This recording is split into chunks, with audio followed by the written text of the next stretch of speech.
সালাম আলাইকুম। দিল্লি না ঢাকা, এইটা একটা ন্যারেটিভ ছিল, কিন্তু এই ন্যারেটিভের যারা উদ্যোক্তা জামাত ইসলাম বা অন্যান্য যেই এনসিপি আছে, তো দিন শেষে ভারতের সাথে ভালো সম্পর্ক জামাতও যেমন চায়, বিএনপিও তেমন চাইছে, আর আওয়ামী লীগ তো করছে। যেহেতু ভারত আমাদের একটা শক্তিশালী প্রতিবেশী রাষ্ট্র, আপনি ভারতের বিরুদ্ধে অবস্থান নিয়ে যুদ্ধ করবেন, এই বংশং বকরচক্কর কথাবার্তা আমরা যারা বলি, এগুলো হচ্ছে দালালিমূলক ধান্দাবাজি কথা ছাড়া আমার কাছে আর কিছুই মনে হয়। যে পাবলিককে একটু উস্কাইয়া ধরেন একটা অ্যাডভান্টেজ নেওয়া, কারণ ভারতের বিরুদ্ধে যুদ্ধ করলে বাংলাদেশ 5 মিনিট টিকবে না, আমি জানি না, হয়তো 5 দিন টিকতে পারে, আর বেশি না, যদি এককভাবে লড়াই হয়, এটা বুঝতে হবে। এখন গেল 18 মাস আওয়ামী লীগ সরকার পতনের পর ভারতের সাথে বাংলাদেশের সম্পর্ক খুবই খারাপ ছিল। এই খারাপটায় রাজনৈতিকভাবে তাদের কোনো সমস্যা ছিল না, কারণ যারা ভারত জানা তারা সিঙ্গাপুর চলে যাবে, টাকা আছে, ধান্দার টাকা। কিন্তু যারা চিকিৎসা সহ বিভিন্ন ইস্যুতে ব্যবসা বাণিজ্য লেনদেন, ট্যুরিস্ট, অথবা ধরেন যারা বিদেশে গমনে ইচ্ছুক, বিভিন্ন দেশের অ্যাম্বাসিগুলা আমরা ভারতে গিয়া আপনার মানে সেখানে অ্যাম্বাসি ফেস করতে হয়। তো এরকম অনেক ইস্যুতে ভারতের উপর আমরা নির্ভরশীল ছিলাম, আর সীমান্ত নিরাপত্তা আরও বিভিন্ন বিষয় তো আছেই। তো এই ইস্যুগুলোর মধ্যে ভারত বাংলাদেশ সরকারের মানে ইউনূস সরকার বনাম মোদী সরকার তৎকালীন প্রেক্ষাপটে ভিসা বন্ধের একটা খেলা চালু করে দিয়েছে, অনেক মানুষ এখানে বিপদে পড়ে গেছিল।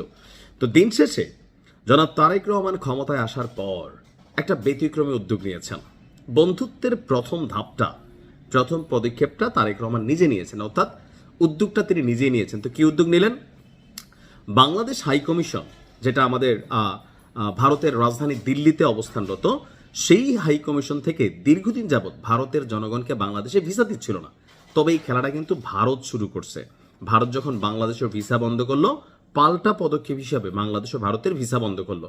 আর এই ভিসা বন্ধাবন্ধির খেলায় দুই দেশের সাধারণ মানুষ, জনগণ, ব্যবসায়ী সবাই কিন্তু বিপাকে ছিল। তো অবশেষে আপনার গতকালকে ভারতীয় নাগরিকদের বাংলাদেশের ভিসা দেওয়া শুরু করেছে বাংলাদেশ, ভারতের নাগরিকদের। আর এটা ইন্ডিয়া টুডের প্রতিবেদন থেকে আমরা যেটা দেখছি, প্রতিবেদনে বলা হচ্ছে বিএনপি নেতৃত্বাধীন সরকার ক্ষমতায় আসার 3 দিনের মাথায় দুই দেশের কূটনৈতিক সম্পর্কের একটা অগ্রগতি ঘটাইতে আপনার চেষ্টা করেছে। বাংলাদেশ হাই কমিশনের বরাতে ইন্ডিয়া টুডে লিখছে যে শুক্রবার সকাল থেকেই ভারতীয়দের জন্য সব ধরনের ভিসা বাংলাদেশ দিচ্ছে। আর বৃহস্পতিবার ভারতের তরফে জানানো হয় তারা শীঘ্রই বাংলাদেশিদের জন্য সব ধরনের ভিসা কার্যক্রম চালু করবে।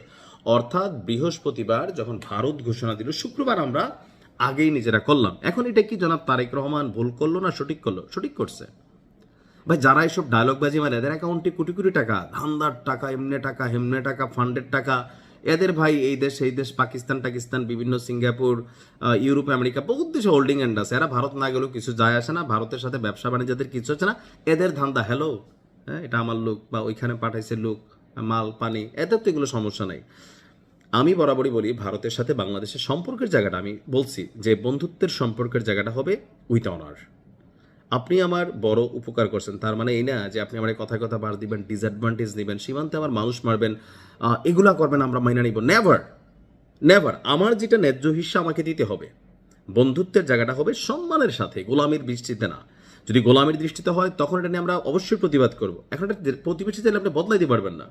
ভারতের উপর বাংলাদেশ অনেক ক্ষেত্রে ডিপেন্ডেবল। যে বিদ্যুৎ আদানি যদি বন্ধ করে দেয়, পুরো বাংলাদেশ কান হয়ে থাকবে অর্ধেক দিন। আমরা বুঝতেও হবে এগুলা আবেগী কথাবার্তা না।